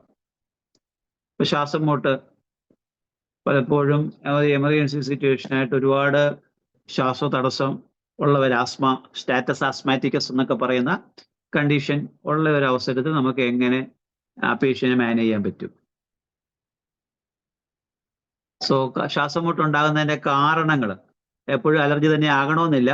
ഒരുപാട് കാരണങ്ങളുണ്ട്. അതിൽ ഇമ്പോർട്ടൻ്റ് ആയിട്ടുള്ള കാരണങ്ങൾ ക്ലോട്ട്, ലങ്സിൽ ക്ലോട്ട് വന്നിട്ട് പൾമനറി എംബോളിസം, എവിടെയെങ്കിലും കൈയൊക്കെ ഒടിയുകയോ അതല്ലെങ്കിൽ തട്ടമുട്ട കിട്ടി, ഈവൻ സർജറി ചെയ്യുമ്പോൾ പോലും ഈ എംബോളിസം ഉണ്ടാകാറുണ്ട്. സർജിക്കൽ എമർജൻസി ആയിട്ട് തന്നെയാണ് അത് പലപ്പോഴും. നമുക്കറിയാം, ഓപ്പറേഷൻ തിയേറ്ററിൽ നിന്ന് പേഷ്യന്റ് മരിച്ചുപോയി എന്ന് പറഞ്ഞിട്ട് പലപ്പോഴും വരുമ്പോൾ ഇതൊക്കെയാണ് സാധാരണ സംഭവിക്കുന്നത്. കാരണം അത് സർജൻസിന്റെ പ്രയാസമോ ബുദ്ധിമുട്ടോ അല്ല. അവിടെ പലപ്പോഴും അവർ പോലും അറിയത്തില്ല ഈ എംബോൾസോ ഉണ്ടാകുന്നത്. എയർ എംബോൾസോ അല്ലെങ്കിൽ ക്ലോട്ടായിരിക്കും ചിലപ്പം വരുന്നത്. അത് നേരെ അല്ല ഹാർട്ടിലേക്കോ ബ്രെയിനിലേക്കോ പോയി കഴിഞ്ഞാൽ you will lose the person, അല്ലെങ്കിൽ you will lose the patient. Pneumothorax, lungs collapse ചെയ്തിട്ടുള്ള അവസ്ഥ. Heart attack can cause breathlessness. Anaphylaxis, allergic reactions. പെട്ടെന്ന് ഇപ്പൊ കൊഞ്ചൊക്കെ കഴിച്ചിട്ട്, കൊഞ്ചൊക്കെ കഴിച്ചിട്ട് പലപ്പോഴും ഈ ഒരു സിറ്റുവേഷൻ വരാറുണ്ട്. ഫ്രം ഫുഡ്, അതാണ് അലർജി എന്ന് ഉദ്ദേശിക്കുന്നത്. അല്ലെങ്കിൽ ഫുഡ് തന്നെ ആകണമെന്നില്ല, മറ്റ് എന്തെങ്കിലുമൊക്കെ ശ്വസിച്ചിട്ട് വരുന്നതാകാം. Then trauma, injury to the chest wall, അപ്പം റിബ്സ് ഒക്കെ ഒടിഞ്ഞ് വരുന്ന ഒരു situation. Drowning, then typical asthma, then chronic obstructive pulmonary disease, then any heart disease can cause breathing problem. Lung cancer also is an indication. മെഡിസിൻസിലേക്ക് പോയാൽ management സാധാരണ രീതിയിൽ ലാക്ടോസിസ് 30 or 200+ ഇങ്ങനെ ശ്വാസം മുട്ടുള്ളപ്പം നമ്മൾ ഒരു ഡോസ് കൊടുത്ത് നിർത്തരുത്. കാരണം എൻ്റെ ഒരു അനുഭവത്തിൽ പലപ്പോഴും സിംഗിൾ ഡോസ് ഇപ്പോൾ 30 or 200 ആണെങ്കിൽ അത് ഡിവൈഡഡ് ഡോസിൽ കൊടുക്കാൻ വേണ്ടി ശ്രമിക്കുക. ഒരു ഡോസ് ആണെങ്കിൽ ഈ 30 ഒരു ഡോസ് നിങ്ങൾ ഒരു പൗഡർ എടുക്കുക, അല്ലെങ്കിൽ 4 ഗുളിക എടുത്തിട്ട് അത് 1 ounce വെള്ളത്തിലോ 1/2 ounce വെള്ളത്തിലോ ലയിപ്പിച്ച് വെച്ചാൽ അത് തന്നെ നിങ്ങൾക്ക് ഡിവൈഡഡ് ഡോസിൽ കൊടുക്കാൻ പറ്റും. 5 മിനിറ്റ് ഇടവിട്ടോ 10 മിനിറ്റ് ഇടവിട്ടോ കൊടുക്കാമെങ്കിൽ കുറച്ചുകൂടി. കാരണം ഈ പേഴ്സൺസ് അലർജി ഒക്കെ വളരെ സെൻസിറ്റീവ് ആയിട്ടിരിക്കുന്ന സമയമാണ്. അവിടെ നമ്മുടെ മെഡിസിൻ കൂടി ചെല്ലുമ്പോൾ ചിലപ്പം നമ്മൾ ഉദ്ദേശിക്കുന്ന ഫലം ആയിരിക്കത്തില്ല വരുന്നത്. അപ്പം വീണ്ടും മെഡിസിന്റെ അളവും മാക്സിമം കുറയ്ക്കാൻ വേണ്ടി നോക്കുക. അപ്പോൾ അതാണ് പ്ലസ്സിങ്ങിൽ കൊടുക്കാൻ വേണ്ടി പറയുന്നത്. അപ്പോൾ 1 ounce വെള്ളത്തിനകത്ത് ലയിപ്പിച്ച് ഇത് ഹാഫ് അവർലിയോ അല്ലെങ്കിൽ 50 minutes ഇൻ്റർവെൽ അല്ലെങ്കിൽ ഈവൻ 5 minutes ഇൻ്റർവെൽ ആണെങ്കിലും കൊടുക്കാം. കാർബോജു അതുപോലെ തന്നെയാണ്. ആന്റിറ്റാറ്റ സെയിം ഇൻഡിക്കേഷൻ ആണ്. ഇപ്പോൾ ബാക്കി അതിൻ്റെയൊക്കെ ഇൻഡിക്കേഷൻ ഒക്കെ materia medica already you people are aware. സിംബോൾ, then grindelia, pothos, laurocerasus, then aspidosperma ഒക്കെ ഒരുപാട് ഈ കോവിഡ് കാലത്തൊക്കെ നമ്മൾ ഉപയോഗിച്ച് കാണുകയും ഫലം കാണിക്കുകയും ചെയ്തിട്ടുള്ളതാണ്. അപ്പൊ ഇത്രയുമാണ് ആ മാനേജ്മെന്റ്. ഇതിന്റെയൊക്കെ പൊട്ടൻസി, ഏത് പൊട്ടൻസി നിങ്ങൾ എടുത്തു കഴിഞ്ഞാലും പ്ലസ്സിങ്ങിൽ കൊടുക്കാൻ വേണ്ടി പ്രത്യേകം ശ്രദ്ധിക്കുക. Okay, next.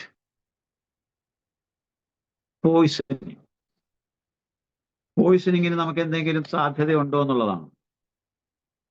പലപ്പോഴും പോയിസണിങ് ആയിട്ട് പെട്ടെന്ന് നമ്മളെ അടുത്തോട്ട് വരാനുള്ള സാധ്യത വളരെ കുറവാണ്, അല്ലേ? ഇപ്പൊ പട്ടി കടിച്ചു, പാമ്പ് കടിച്ചു, അതല്ലാന്നുണ്ടെങ്കിൽ ഇതുപോലെ സീരിയസ് ആയിട്ട് എന്തെങ്കിലുമൊക്കെ പോയിസൺ. ഞാൻ ഇപ്പോഴും ഓർക്കുന്നുണ്ട്, ഞാൻ പഠിക്കുന്ന സമയത്ത് ഞങ്ങളുടെ ഒരു സർജറി മാഡം ഉണ്ടായിരുന്നു, ടെസ്സി മാഡം. അവരുടെ വീട്ടിൽ ഞാൻ ഒരു സെമസ്റ്റർ എക്സാം നടക്കുന്ന സമയത്ത് പെട്ടെന്ന് OP ഒരു പേഷ്യന്റ് കൊണ്ടുവന്നു. ആ ഒരു കാറിനകത്ത് 3-4 പേര്, ഒരു ലേഡി അവിടെ കൊണ്ടുവരിക. അപ്പം ആ ഈ ടെസ്സി മാഡത്തിന്റെ വീട്ടിൽ നിന്ന ഒരു സെർവൻ്റാ. മാഡം എക്സാം പെട്ടെന്ന് താഴെ വന്ന് മാഡത്തിന്റെ സെർവൻറ്റിനെ ഇങ്ങനെ OP കൊണ്ടുവന്നിരിക്കുന്നത്. അപ്പോൾ ഹോമിയോ മെഡിക്കൽ കോളേജിൽ OPയിൽ ഒരു അൺകോൺഷ്യസ് ആയിട്ടുള്ള പേഷ്യന്റ് കൊണ്ടുവന്നിരിക്കുക.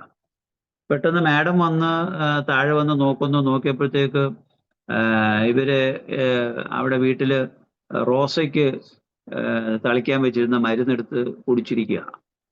എന്നിട്ടാണ് കൊണ്ടുവന്നിരിക്കുന്നത്. അപ്പം ആ സ്മെല്ല് ഭയങ്കര സ്ട്രോങ് ആയിട്ട് ഉള്ള ഒരു ഓർഡർ നമുക്ക് കിട്ടുന്നുണ്ട്. അപ്പം ഇത് പോയിസണിങ് ആണ്, ഇവരെന്തോ കുടിച്ചിട്ടുണ്ടെന്ന് നമുക്ക് മനസ്സിലാവുന്നുണ്ട്. അപ്പോൾ ഈ OPയിൽ ഇങ്ങനൊരു സിറ്റുവേഷൻ കൊണ്ടുവന്ന് നമുക്ക് എന്തെങ്കിലും ചെയ്യാനുണ്ടോ? അപ്പോൾ എല്ലാവരും കൈമലർത്തി, ഒന്നും ചെയ്യാനില്ല. ഈ ഒരു അവസരത്തിൽ ഗ്യാസ്ട്രിക് ലാവേജ്, കാരണം വയറ് കഴുകിയേ പറ്റൂ. സ്റ്റൊമക്കിൽ നിന്നെല്ലാം കഴുകി വെളി കളയണം. നമ്മുടെ OPയിലോ IP-യിലോ അതിനുള്ള ഒരു സംവിധാനവും ഇല്ല. അപ്പോൾ പെട്ടെന്ന് അത് ജനറൽ ഹോസ്പിറ്റലിലേക്ക് കൊണ്ടുപോകണമെന്ന് പറഞ്ഞു. നേരെ ജനറൽ ഹോസ്പിറ്റലിലേക്ക് കൊണ്ടുപോയി. ഞാനും ഈ ഷാജി കുടിയത്തും ഒക്കെ അന്നുണ്ട്. ഷാജി കുടിയത്ത് അവിടെ ഉള്ള സമയമാണ്.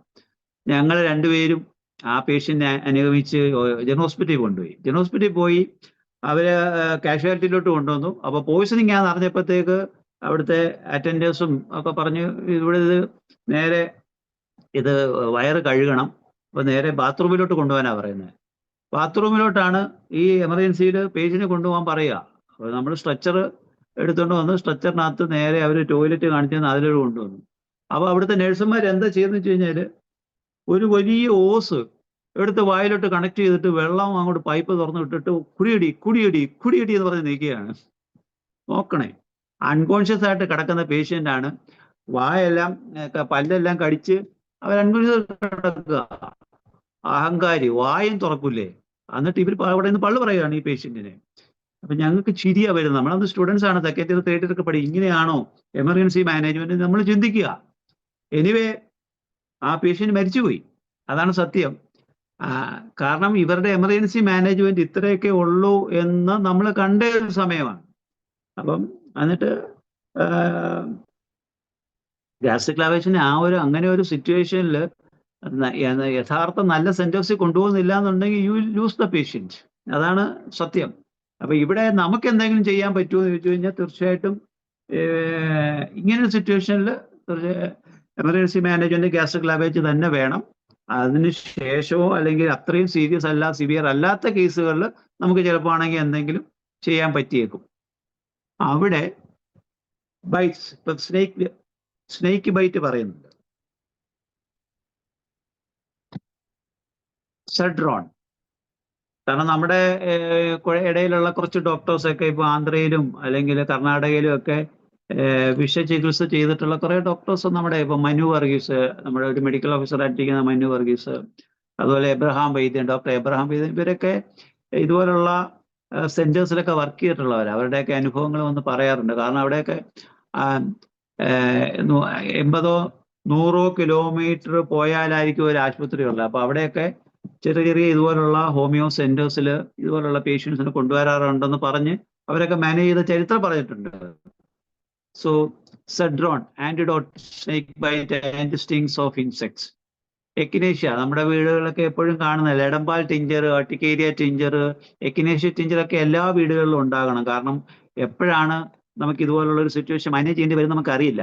അപ്പം ഇപ്പോൾ ആണെങ്കിൽ പാമ്പിനെ ഒന്നും പിടിക്കാൻ പാടില്ല. കാരണം പാമ്പിനെ വളർത്തുന്നതിലാണ് ഗവൺമെന്റും കോടതിയും ഒക്കെ എന്റർടൈൻ ചെയ്യുന്നത്, എൻകറേജ് ചെയ്യുന്നത്. അപ്പം ഇതൊക്കെ എപ്പോഴും നമുക്ക് ഇനിയുള്ള കാലങ്ങളിൽ, കാരണം കാട്ടിലുള്ള സാധനങ്ങളൊക്കെ നാട്ടിലേക്ക് ഇറങ്ങിക്കൊണ്ടിരിക്കുന്നു നമ്മൾ കാണുന്നുണ്ട്. അപ്പം നമ്മുടെയൊക്കെ ഉപയോഗം, ഈ മരുന്നുകളുടെ ഉപയോഗം ഇനി കൂടി വരത്തതേ ഉള്ളൂ, കുറയില്ല എന്നാണേലും. അപ്പം ഒരു വശത്ത് നമ്മളൊക്കെ ഈ നഗരവൽക്കരണം നടക്കുമ്പോഴും മറുവശത്ത് ഈ ആനിമൽസ് ഒക്കെ കാട്ടിൽ നിന്ന് നാട്ടിലേക്ക് ഇറങ്ങുന്നത് നമ്മൾ കാണുന്നുണ്ട്.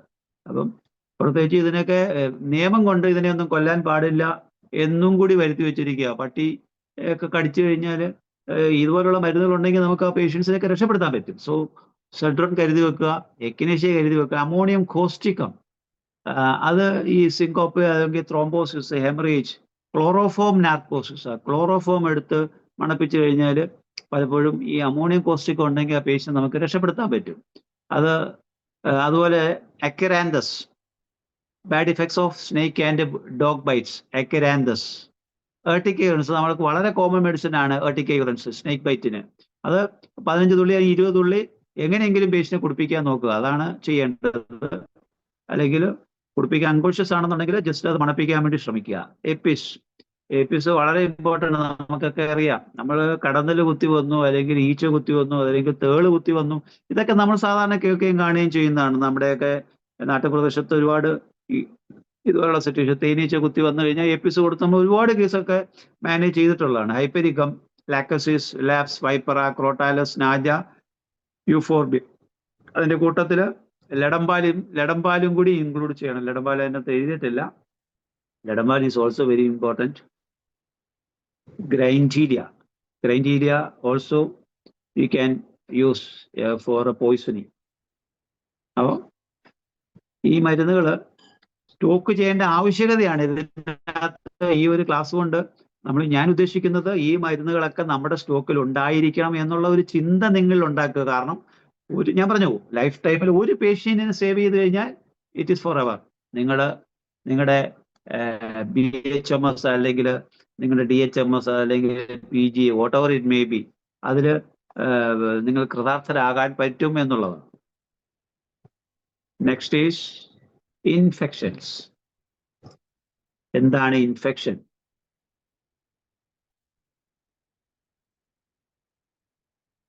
നമുക്കറിയാം ബാക്ടീരിയ അല്ലെങ്കിൽ വൈറസ് അല്ലെങ്കിൽ ഫംഗി പാരസൈറ്റ് ഇത്രയാണ് കാരണം. സോ നമ്മൾക്ക് ആവശ്യം സിംറ്റംസ് എന്താണ്, മരുന്ന് ഏതാണ്, ഏത് പൊട്ടൻസി കൊടുക്കണം, ഇത്രയാണ് ഇപ്പൊ ചിന്തിക്കേണ്ടത്. എമർജൻസിയാണ്. So echinacea. സോ എല്ലാ ഇൻഫെക്ഷനും നമുക്ക് എക്കിനേഷ്യ ടിഞ്ചർ കൊടുക്കാം. സോ 5 തുള്ളി വീതം അല്ലെങ്കിൽ 10 തുള്ളി വീതം 3 നേരം daily regular what ever may be the infection, എന്ത് ഇൻഫെക്ഷനും ആയിക്കോട്ടെ ധൈര്യമായിട്ട് കൊടുക്കാവുന്നതാണ്. ഗൺ പൗഡർ പലപ്പോഴും 3x ആണ്, ലോ പൊട്ടൻസിക്കാണ് കുറച്ചുകൂടി ഇഫക്റ്റീവ് ആയിട്ട് കാണുന്നത്. അപ്പൊ മരുന്ന് മാത്രം പഠിച്ചാൽ പോരാ, അതിന്റെ പൊട്ടൻസിയും റെപ്പറ്റീഷനും അറിഞ്ഞിരിക്കണം. അവിടെയാണ് ഇമ്പോർട്ടൻസ്. ലാക്കസിസ് 30, പൈറോജൻ കഴിയുന്നത്ര ഇച്ചിരി പൊട്ടൻസി ഹയർ ഉപയോഗിക്കുന്നതായിരിക്കും നല്ലത്. 200 ആയിരിക്കും നല്ലത്. ആന്ത്രാസിനും 200 ഉപയോഗിക്കുന്നതാണ് നല്ലത്. സർക്കോലാക്റ്റിക് ആസിഡ് വയലന്റ് ഇൻഫ്ലുവൻസ എന്നാണ് പറയുന്നത്. നമ്മൾ ഈ കോവിഡ് കാലത്ത് ഏറ്റവും കൂടുതൽ ഉപയോഗിക്കാൻ പ്രേരിപ്പിച്ച ഒരു മരുന്നാണ് ഈ സർക്കോലാക്റ്റിക് ആസിഡ്. കാരണം ഇൻഫ്ലുവൻസ ഭയങ്കര അന്നത്തെ പനി എന്ന് പറഞ്ഞാൽ കോവിഡിന്റെ സമയത്തുള്ള പനി ഈ സർക്കോലാക്റ്റിക് ആസിഡിന്റെ ടിപ്പിക്കൽ ഇൻഡിക്കേഷൻ ആയിരുന്നു. എല്ലാവർക്കും സർക്കോലാക്റ്റിക് ആസിഡ് ബോറിക്കിലൊന്ന് വായിച്ചാൽ നിങ്ങൾക്ക് മനസ്സിലാവും. കോവിഡിന്റെ ആ ഒരു ഇന്റൻസിഫൈഡ് ഫീവർ അതാണ് വിത്ത് ഗ്രേറ്റ് പ്രോസ്ട്രേഷൻ. അതായത് ജെൽസിമിയം പോലെ തന്നെയാണ് റെപ്രസെന്റ് ചെയ്യുന്നത്. ദെൻ ടൈഫോയിഡിനം, അതുപോലെ കലൻഡുല ടിഞ്ചർ ഇൻഫെക്ഷന് പിന്നെ ഇന്റേണൽ ആയിട്ട് കൊടുക്കാമെങ്കിൽ ഈ എക്കിനീഷ്യ ടിഞ്ചർ പോലെ തന്നെയാണ് പലപ്പോഴും ഭയങ്കര ഇഫക്റ്റ് കിട്ടാറുണ്ട്. Both internal and external. Calendula കെന്റിനകത്ത് ഒരു ചെറിയൊരു പാരഗ്രാഫേ ഉള്ളൂ. കലൻഡുല വളരെ ബ്യൂട്ടിഫുൾ ആയിട്ട് എല്ലാ മെറ്റീരിയൽ മെഡിക്കകത്ത് കെന്റ് അത് പറഞ്ഞു വെച്ചിട്ടുണ്ട്. കലൻഡുല അതിനകത്ത് കെന്റ് പറയുന്നത് ഈ അലോപ്പതിക്കാര് ഹോമിയോപ്പതിക്കാരെ കുറ്റം പറയുമായിരുന്നു ഈ കലൻഡുല ഉപയോഗിക്കുന്നതുകൊണ്ടെന്നാണ് പറയുന്നത്. അതായത് കലൻഡുല ടിഞ്ചേഴ്സ് ഉപയോഗിക്കുമ്പം അലോപ്പസ് പറയും, നിങ്ങൾക്ക് എങ്ങനെയാണ് കലൻഡുല നിങ്ങളുടെ മരുന്നാകുന്നത്, ടിഞ്ചർ എങ്ങനെയാണ് നിങ്ങൾക്ക് ഉപയോഗിക്കാൻ പറ്റുന്നത്, നിങ്ങൾക്ക് എല്ലാം പൊട്ടൻസി അല്ലേ, ക്രൂഡ് ഫോമിൽ നിങ്ങൾക്ക് മരുന്നുണ്ടോ എന്നൊക്കെ ചോദിക്കും. അപ്പം കെന്റ് അവരുടെ അടുത്ത് പറയുമായിരുന്നു എന്ന്. കെന്റ് പറഞ്ഞു, നിങ്ങൾ ഈ ഒട്ടകത്തെ അരിച്ച് എടുക്കുകയും കൊതുകിനെ അരിക്കാതെ വിടുകയും ചെയ്യുന്നവരല്ലേ എന്ന് ചോദിക്കും തിരിച്ച്. മനസ്സിലായില്ലേ? അപ്പം ബൈബിളിലുള്ള ഒരു വചനം അന്ന് കെന്റ് തിരിച്ചു ചോദിക്കുക എന്നാ പറഞ്ഞത്. അത് നിങ്ങളൊക്കെ വലിയ തെറ്റ് ചെയ്യുന്നവരാണ്, ചെറിയ തെറ്റ് ചെയ്യുന്നവർ ഭരിക്കാൻ വരണ്ട എന്ന് കെന്റ് പറയുമായിരുന്നു. മനസ്സിലായില്ലേ? കാരണം അതായത് നമുക്ക് കലൻഡുല ടിഞ്ചേഴ്സ് ഉപയോഗിക്കാനുള്ള പെർമിഷൻ കെന്റ് അങ്ങനെ നമുക്ക് വാങ്ങി തന്നിട്ടുണ്ട്. ഡെഫിനറ്റ് ആയിട്ടും യു ക്യാൻ യൂസ്. എമർജൻസി സിറ്റുവേഷൻസിൽ ഉപയോഗിച്ച് ഒരു പേഷ്യന്റിനെ രക്ഷപ്പെടുത്തുന്നതുകൊണ്ട് ഒരു കുഴപ്പമില്ല കേട്ടോ. അപ്പം എക്കിനേഷ്യയും കലൻഡുലയും അത് മിക്കവാറും എല്ലാ ഡോക്ടേഴ്സിന്റെയും കയ്യിലുള്ള മരുന്നുകളാണ്. ഇവിടെ ഇൻഫെക്ഷന് നിങ്ങൾ കൊടുക്കുന്ന മെഡിസിന്റെ കൂട്ടത്തിൽ തന്നെ ഇപ്പം നിങ്ങൾ പൈറോജനോ ആന്ത്രാസിനോ എന്തെങ്കിലും കൊടുക്കുമ്പം അതിന്റെ കൂട്ടത്തിൽ തന്നെ ഡ്രെയിനേജ് ഡ്രഗ് പോലെ ദിസ് ടിഞ്ചേഴ്സ് യു ക്യാൻ യൂസ്. അടുത്തത് ഡയബറ്റിക് എമർജൻസീസ്. ഇവിടെ 3 സിറ്റുവേഷനാണ് ഉള്ളത്. Diabetic emergencies 3: hypoglycaemia, hyper glycaemia അല്ലെങ്കിൽ ഡയബറ്റിക് കീറ്റോസിഡോസിസ്. ഈ ഒരു 3 കണ്ടീഷൻ ഇവിടെ എങ്ങനെ നമുക്ക് മാനേജ് ചെയ്യാം? പലപ്പോഴും ഇപ്പോൾ ഒരുപാട് ഈ ഒരു സിറ്റുവേഷൻ നമുക്ക് ഫേസ് ചെയ്യേണ്ടതായിട്ട് വരാറുണ്ട്. കാരണം ഡയബറ്റിക് ആയിട്ട് വളരെയധികം രോഗികൾ ഡയബറ്റിക് പേഷ്യൻസ് ഇപ്പം ഉള്ള സമയമാണ്. ഇവിടെ ഒരു കീറ്റോസിഡോസിസുമായിട്ട് ഒരു പേഷ്യന്റ് വന്നു കഴിഞ്ഞാൽ അയാളെ എങ്ങനെ രക്ഷപ്പെടുത്താൻ പറ്റും? അത് അലോപ്പതിക്കാർക്കോ അല്ലെങ്കിൽ ഉടനെ തന്നെ എമർജൻസിയിൽ കൊണ്ടുപോകേണ്ടതായിട്ടുണ്ടോ? നമുക്ക് പറ്റുന്നില്ല എന്ന് തീർച്ചയായിട്ടും എമർജൻസി കൊണ്ടുപോകുക തന്നെ വേണം. പക്ഷെ അതിന് മുമ്പ് നിങ്ങളുടെ വീട്ടിൽ നിങ്ങൾക്ക് പെട്ടെന്ന് വാഹന സൗകര്യം ഇല്ലാത്ത അവസ്ഥ അല്ലെങ്കിൽ പെട്ടെന്ന് എമർജൻസിയിൽ എത്തിക്കാൻ പറ്റാത്ത സാഹചര്യത്തിൽ യു ഹാവ് ടു ആക്ട്. അവിടെ നമുക്ക് നമ്മുടെ മെഡിസിൻസ് ഉപയോഗിക്കണം. സിസീജിയവും അബ്രോമായും ഇതൊരു കോമ്പിനേഷൻ തന്നെയാണ്. കാരണം ഇങ്ങനെയുള്ള സിറ്റുവേഷനിൽ അവിടെ നമ്മൾ സിംഗിൾ മെഡിസിൻ ഉപയോഗിക്കാൻ വേണ്ടി നോക്കുക. അതല്ല എമർജൻസി മെഷറിൽ ആ ലൈഫ് സേവ് ചെയ്യാന്നുള്ള ലൈഫ് സേവ് ചെയ്യാൻ വേണ്ടി പെട്ടെന്ന് ഷുഗർ ലെവൽ കുറയാനായിട്ട് ചില കോമ്പിനേഷൻസ് ഉപയോഗിക്കാമെങ്കിൽ ചിലപ്പം പെട്ടെന്ന് ഇമ്മീഡിയറ്റ് ആയിട്ട് you will get A result. പലപ്പോഴും പലരുടെ അനുഭവത്തിൽ ഈ ഒരു കോമ്പിനേഷൻ വർക്ക് ചെയ്യുന്നതായിട്ട് കാണിക്കുന്നുണ്ട്. Uranian nitric, diabetes mellitus plus nephritis plus liver cirrhosis plus hyper tension plus ascites drops ചെയ്യണ്ട.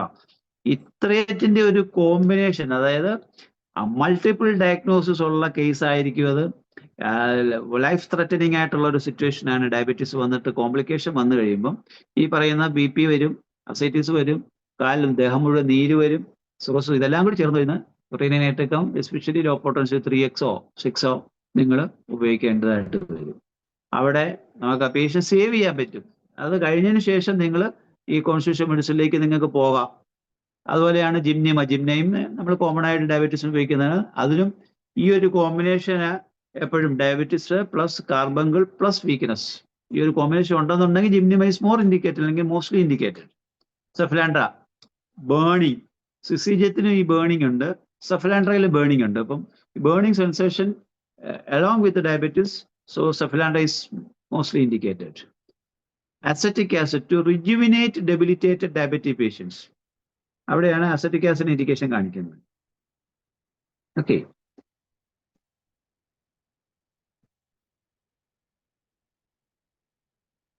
കാരണം ഇത് ഈ ഡയബറ്റിക് ഞാൻ പഴയ സ്റ്റൈലില് ഈ ഡയബറ്റിക് കീറ്റോ അസിഡോസിസ് അത് നിങ്ങൾ അറിഞ്ഞിരിക്കേണ്ട ഒരു കാര്യമാണ്. കാരണം ഒരു കീറ്റോസിസുമായിട്ട് ഒരു പേഷ്യന്റ് വന്നു കഴിഞ്ഞാൽ അത് എങ്ങനെ തിരിച്ചറിയും എന്നുള്ളതാണ്.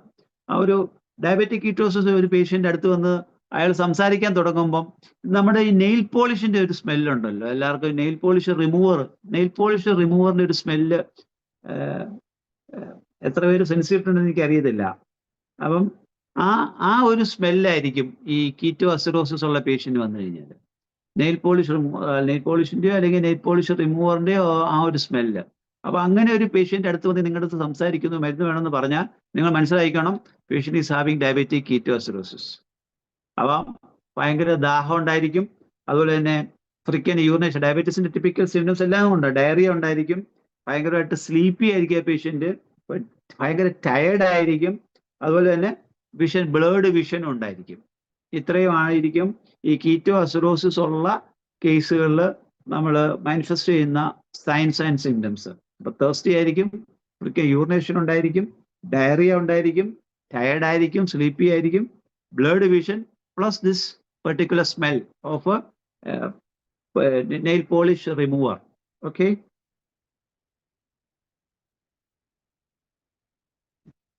next slide is anaphylaxis.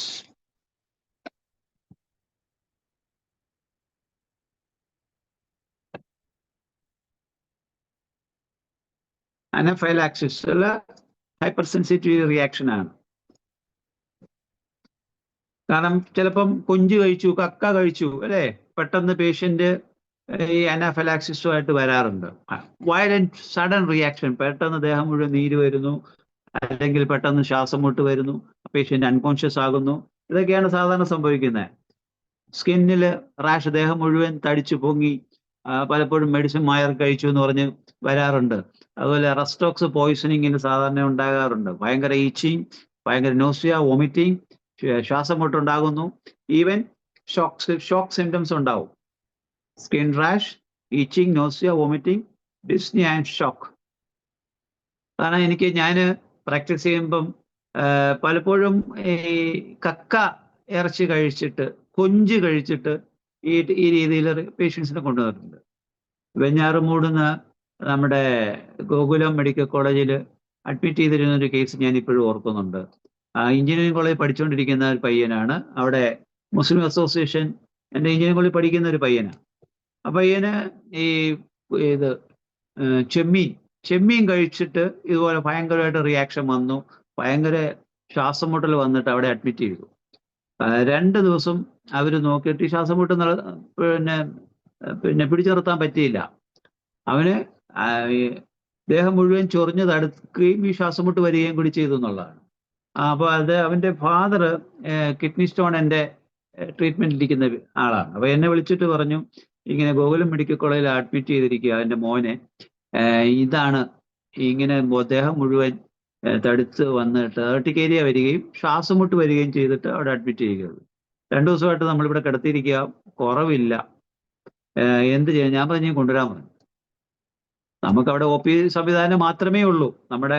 പക്ഷെ നമ്മുടെ നമ്മുടെ ഒരു കോൺഫിഡൻസ്, നമ്മുടെ മരുന്ന് നമ്മളെ രക്ഷപ്പെടുത്തും എന്നുള്ള ഒരു കോൺഫിഡൻസ് തീർച്ചയായിട്ടും ആ പേഷ്യന് കൊണ്ടുവന്നു. വേറൊന്നും കൊടുത്തില്ല, എപ്പിസാ കൊടുക്കുന്നത്. എപ്പിസ് 200 എവരി 1 hourly കൊടുക്കുക, 1 hourly. എനിക്ക് തോന്നുന്നു ഒരു 3-4 മണിക്കൂർ കഴിഞ്ഞപ്പോഴത്തേക്ക് ഇവന്റെ ഈ ചൊറിച്ചിലും മാറി, ഇദ്ദേഹത്തെ നീരും പോയി, ശ്വാസം മുട്ടും പോയി, എല്ലാം കൊണ്ട് രക്ഷപ്പെട്ടു. ഇപ്പോഴും അവരത് ഓർത്ത് പറയാറുണ്ട്. അവരിപ്പോഴും അവരുടെ ദ ഹോൾ ഫാമിലി അതുകൊണ്ട് നമുക്ക് പേഷ്യൻ്റായിട്ട് ഇപ്പോഴും വരുന്നുമുണ്ട്. ഞാൻ ഒരു കേസ് ഓർത്തപ്പോൾ പെട്ടെന്ന് പറഞ്ഞതാണ്. അതാ ഹേപ്പിസ്, അതുപോലെ ആ രീതിയിൽ എമർജൻസിയിൽ ഹേപ്പിസ് നമ്മളെ രക്ഷപ്പെടുത്തുന്ന ഒരു മരുന്നാണ്. ദെൻ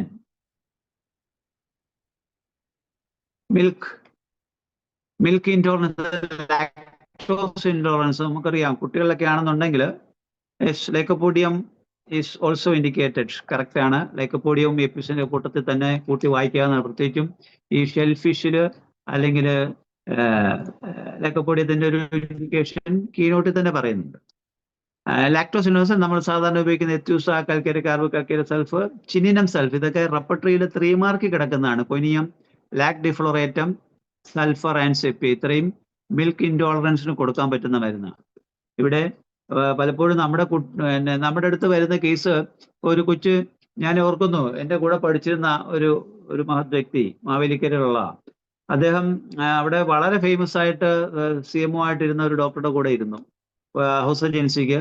അവിടെ ഒരു പേഷ്യൻ്റ് ഇതുപോലെ ഒരു കുഞ്ഞിനെ കൊണ്ടുവന്നു, ഭയങ്കര സിവിയർ വോമിറ്റിംഗ്, പാല് കൊടുത്താൽ അപ്പോഴും ഛർദ്ദിക്കും. ഒരാഴ്ചയായി അടുത്തുള്ള ഹോമിയോ ഡോക്ടറെ കാണിച്ചുകൊണ്ടിരിക്കുകയായിരുന്നു. അദ്ദേഹം മരുന്ന് കൊടുത്ത് കുറയുന്നില്ല എന്ന് പറഞ്ഞിട്ടാണ് ഈ ഇദ്ദേഹത്തിൻ്റെ അടുത്ത് കൊണ്ടുവന്നത്. സാറ് കൊടുത്ത മരുന്ന് ട്യൂബർക്കുലിന 1 ഡോസ് കൊടുത്തു. അതോടുകൂടി ആ കൊച്ചിന്റെ ഛർദിൽ നിന്നു. പിന്നെ മിൽക്ക് വോമിറ്റ് ചെയ്തിട്ടില്ല. ബേബിയാണ് കേട്ടോ. അപ്പൊ ഇത് ഉടനെ തന്നെ ബുക്കിൽ എഴുതി വെക്കുക, വോമിറ്റിംഗ് ഓഫ് മിൽക്ക് ട്യൂബർക്കുലിനം. ഈ മഹാൻ സ്വന്തമായിട്ടൊരു ക്ലിനിക്ക് ഇട്ടു. മാവേലിക്കരയിൽ പോയൊരു ക്ലിനിക്ക് ഇട്ടിട്ട് ഇതുപോലെ അവിടെ ക്ലിനിക്കിൽ പെട്ടെന്നൊരു കുഞ്ഞിനെ കൊണ്ടുവന്നു, സിവിയർ വോമിറ്റിംഗ്, പാല് കൊടുത്ത് ഛർദ്ദിക്കുന്നു. ഉടനെ തന്നെ പെട്ടെന്ന് ഓർമ്മ വന്നു, ഇങ്ങനെ ചന്ദ്രശേഖരൻ ഡോക്ടർ പാല് ഛർദ്ദിച്ചതിന് കൊടുത്ത മരുന്ന് ട്യൂബർക്കുലിനാണ്. ഈ കുഞ്ഞിന് ട്യൂബർക്കുലിനെ കൊടുക്കുക ഉടനെ.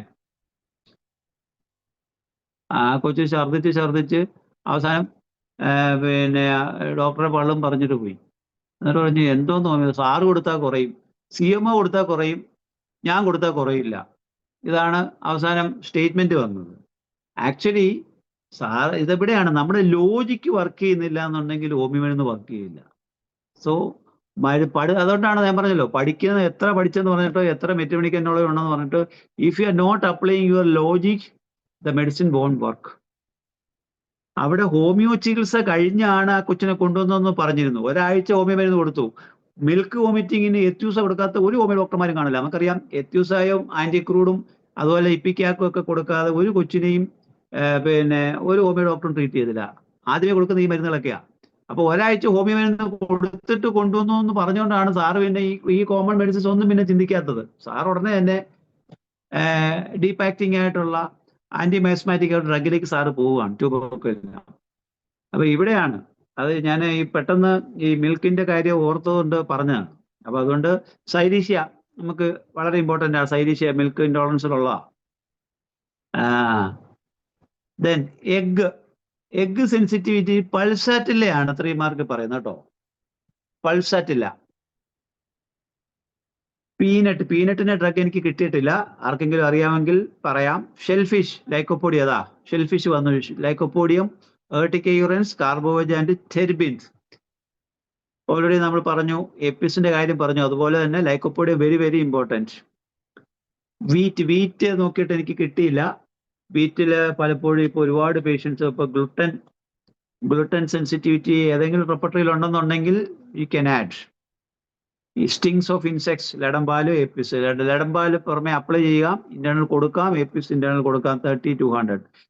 ഗ്രേപ്സിന് ഓക്സാലിക് ആസിഡ് ആണ്. ഗ്രേപ്പ് സെൻസിറ്റിവിറ്റിക്ക് പറയുന്ന മരുന്ന് ഓക്സാലിക് ആസിഡ് ആണ്. പേരയ്ക്കായ്ക്ക് പറയുന്ന സെപ്പിയാണ്. ഓറഞ്ചിന് ഫോസ്ഫോറിക് ആസിഡ് ആണ് പറയുന്നത്.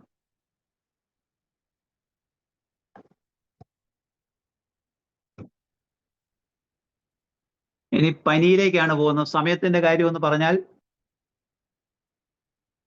കേൾക്കുന്നില്ല. ഡോക്ടർ ഷൈല കേൾക്കുന്നില്ല. ഓക്കെ, സമയം കുറവാണ്. ഇനി നമുക്ക് ഒരു പുതിയ സബ്ജക്റ്റിലോട്ട് അല്ലെ ഫീവറിലോട്ട് പോകാനുള്ള സമയം ഉണ്ടെന്ന് തോന്നുന്നില്ല. ഇനി എന്തെങ്കിലും ആർക്കെങ്കിലും ചോദിക്കാനോ എന്തായാലും ക്ലാസ്സിനെ കുറിച്ച് പറയാനോ ചെറിയൊരു ചർച്ചയ്ക്കുള്ള സമയവും. അതെ.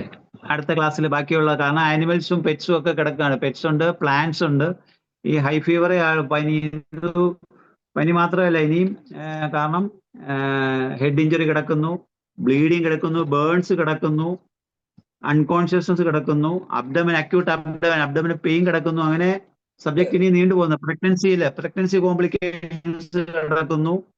അപ്പൊ അതുകൊണ്ട് ഒരു ക്ലാസ്സിൽ തീരില്ല ഇത്. സോ ഇത് നമുക്കൊരു ഒരു സീരീസ് ഡിസ്കഷനിലേക്ക് ആയിട്ട് പോകാമെങ്കിൽ യെസ്, ഒരു സീരീസ് ആയിട്ട് പോകേണ്ട ആവശ്യം ഉണ്ടെന്നാണ് തോന്നുന്നത്. അപ്പോഴും നമുക്ക് ഇന്ന് ഇനിയിപ്പോ 22 അപ്പൊ നമുക്കൊരു ചെറിയ ചർച്ച ഓക്കെ കംപ്ലീറ്റ് ചെയ്ത് ആകാം. കാരണം പോകാം. ഇവിടെ ഇരിക്കുന്ന സീനിയേഴ്സിന്റെ നോളജ് എനിക്കൂടി കിട്ടും. അപ്പം യെസ് പ്ലീസ് ഷെയർ. ഇത്രയും പറഞ്ഞതിൽ എന്തെങ്കിലും കൂട്ടിച്ചേർക്കലോ അല്ലെങ്കിൽ എന്തെങ്കിലും അഭിപ്രായങ്ങളോ ഉണ്ടാകുന്ന നമുക്ക് കേൾക്കാം. എന്തായാലും സാറിന്റെ ഇന്നത്തെ ക്ലാസ്സിന് നല്ലൊരു കയ്യടിയാണ് എനിക്ക് പറയാനുള്ളത്. ഒരുപാട് വിലപ്പെട്ട കാര്യങ്ങൾ സത്യസന്ധമായി നമുക്ക് ഒരുപാട് കാര്യങ്ങൾ ഇത് അത്യാവശ്യമുള്ളതും എന്നാൽ ഒരുപാട് ഉപയോഗത്തിലുള്ള കാര്യങ്ങളാണെന്ന് ഡോക്ടർ പറഞ്ഞത്. നല്ലൊരു ക്ലാസ് ആയിരുന്നു. ഇനി മറ്റുള്ളവരുടെ അഭിപ്രായം നമുക്ക് ചോദിക്കാം. എന്തെങ്കിലും അഭിപ്രായങ്ങൾ പറയാനുണ്ടെങ്കിൽ ഓരോരുത്തരായിട്ടൊന്ന് ഹാൻഡ് റൈസ് ചെയ്ത് പെട്ടെന്ന് വന്നാൽ നമുക്ക് കുറച്ച് സമയമേ ഉള്ളൂ, 7 മിനിറ്റ്.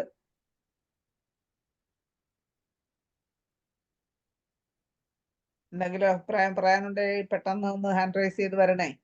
സമയം കഴിയാറാകുമ്പോൾ എല്ലാവരും കൂടെ ഒന്നിച്ച് വന്നാൽ നമുക്ക് അതൊരു ബുദ്ധിമുട്ടാവും.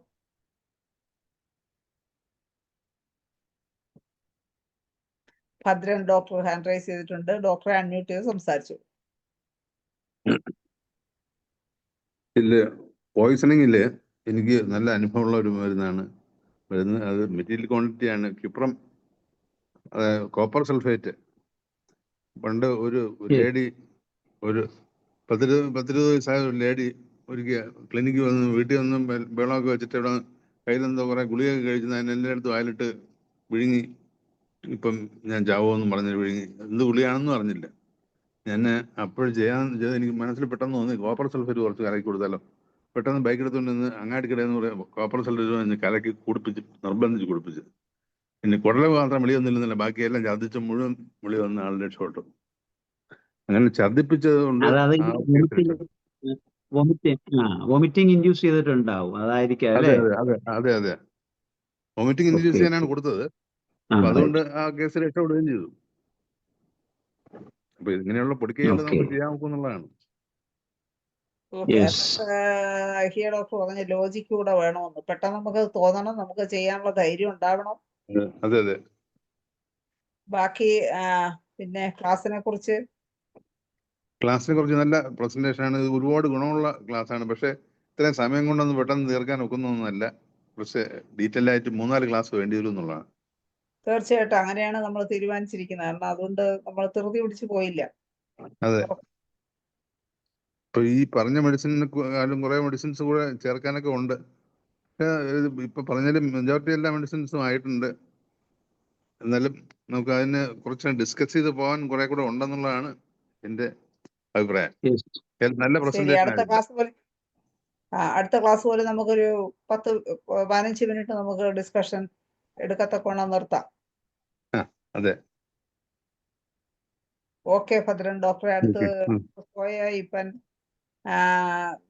ഹാൻഡ് റൈസ് ചെയ്തിട്ടുണ്ട്. ഡോക്ടറെ സംസാരിച്ചു. ഹലോ ഡോക്ടറെ, എനിക്കൊരു വെരിക്കോസ് വെയിൻ പേഷ്യന്റ് ഉണ്ട്. അവർക്ക് എന്ത് ഭക്ഷണം കഴിച്ചു കഴിഞ്ഞാലും കാല് വേദന കൂടും. എന്ത് ഭക്ഷണം കഴിച്ചാലും? ഏത് ഭക്ഷണം കഴിച്ചാലും ഇന്നതൊന്നുമില്ല. വെള്ളം കുടിച്ചാൽ പോലും അവർക്ക് ആ വേദന കൂടുന്ന അവർ പറയുന്നു.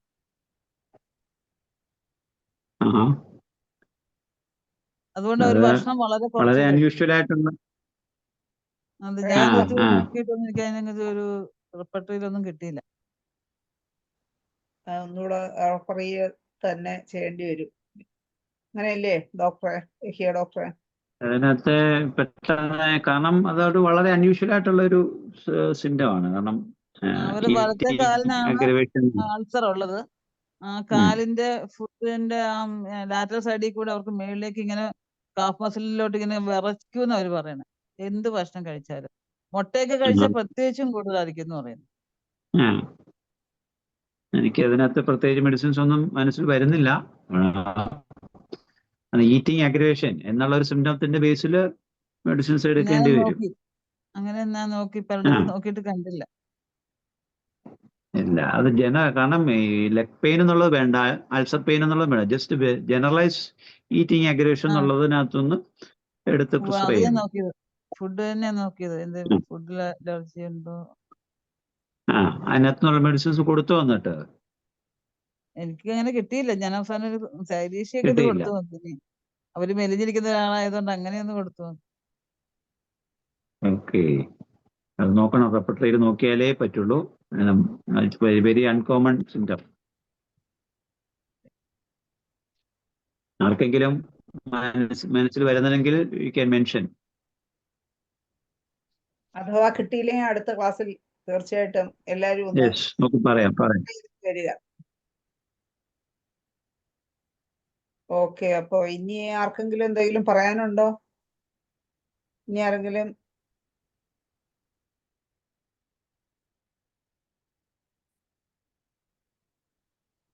ഇല്ലെങ്കിൽ നമുക്ക് നല്ല ഒരു ക്ലാസ് എടുത്ത് നമുക്ക് വൈൻഡപ്പ് ചെയ്യാനുള്ള സമയം 2 മിനിറ്റേ ഉള്ളൂ.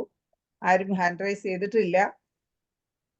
ഇല്ലാത്ത സ്ഥിതിക്ക് നമുക്ക് വൈൻഡപ്പ് ചെയ്യാനുള്ള സമയമായി. നല്ലൊരു ക്ലാസ് എടുത്ത ഡോക്ടർ യഹിയയ്ക്ക് നന്ദി പറയുന്നതിന് വേണ്ടി ഡോക്ടർ ധനേഷിനെ ക്ഷണിക്കും.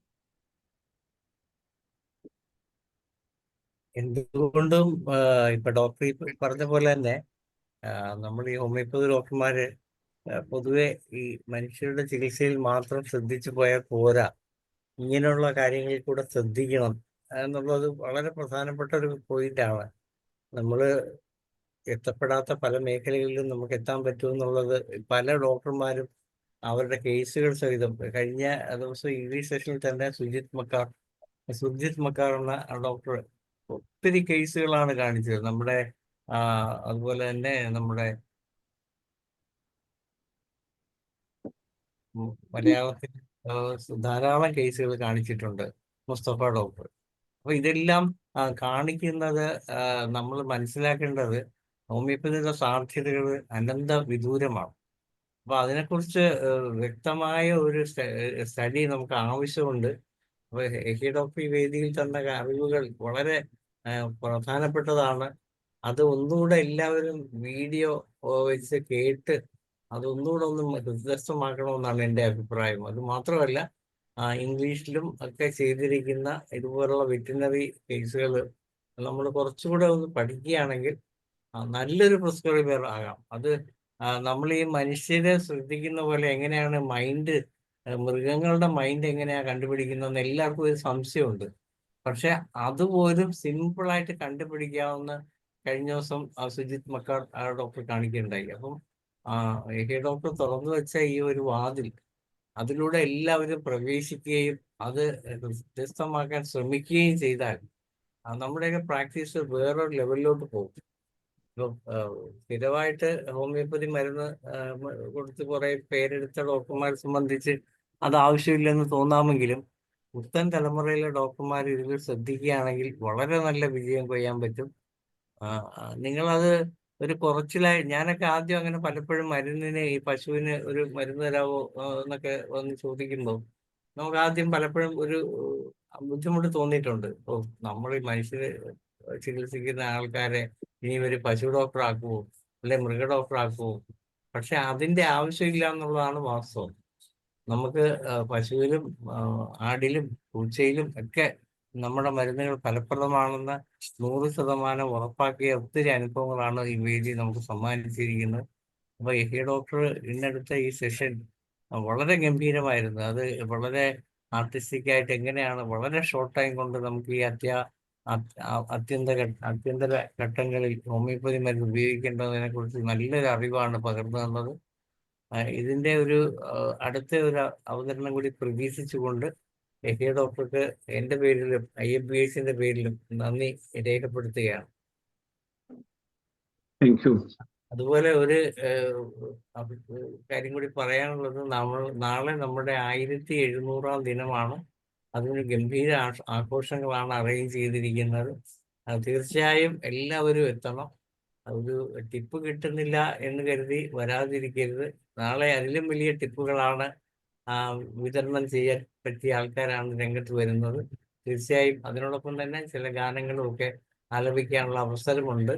അതിൽ താല്പര്യമുള്ളവര് അല്ലെ തമാശ പറയാൻ താല്പര്യമുള്ളവര് ഉണ്ടെങ്കിൽ നിങ്ങൾക്ക് അവസരം തരുന്നതായിരിക്കും. മനോജ് ഡോക്ടർ അതെല്ലാം കൃത്യമായിട്ട് പ്ലാൻ ചെയ്ത് മലയാളത്തിൽ വെച്ചിട്ടുണ്ട്, ഇംഗ്ലീഷിലും. അതുപോലെ ഇത് ഇന്റർനാഷണൽ സെഷനാണ്. എല്ലാവരും പങ്കെടുക്കണമെന്ന് IFBSന്റെ പേരിൽ ഒരിക്കൽ കൂടി അഭ്യർത്ഥിക്കുകയാണ്.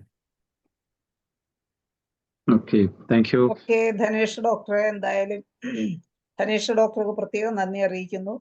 അതുപോലെ ധനേഷ് ഡോക്ടർ നിർത്തിയെടുത്തുനിന്ന് ഞാൻ തുടങ്ങിയാണ്.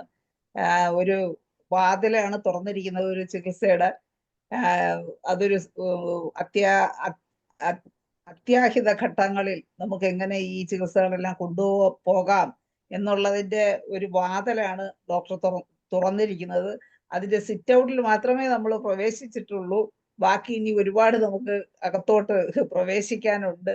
അപ്പൊ തീർച്ചയായിട്ടും യഹിയ ഡോക്ടർക്ക് സൗകര്യമുള്ള സമയങ്ങളിൽ ഇനിയും ഇതിന്റെ ബാക്കി ക്ലാസ്സുകളിൽ എടുക്കുവാനായി നമ്മളോടൊപ്പം വരും എന്നുള്ള പ്രതീക്ഷയോടെ നല്ലൊരു ക്ലാസ് എടുത്ത ഡോക്ടർക്ക് ഒരിക്കൽ കൂടി നന്ദി പറഞ്ഞുകൊണ്ടും ഇന്ന് ഈ സൂം പ്ലാറ്റ്ഫോമിൽ ഉണ്ടായിരുന്ന എല്ലാവർക്കും നന്ദിയും ശുഭരാത്രിയും നേർന്നുകൊണ്ട് മലയാളം സെഷനോട് അവസാനിപ്പിക്കുകയാണ്. നന്ദി, നമസ്കാരം.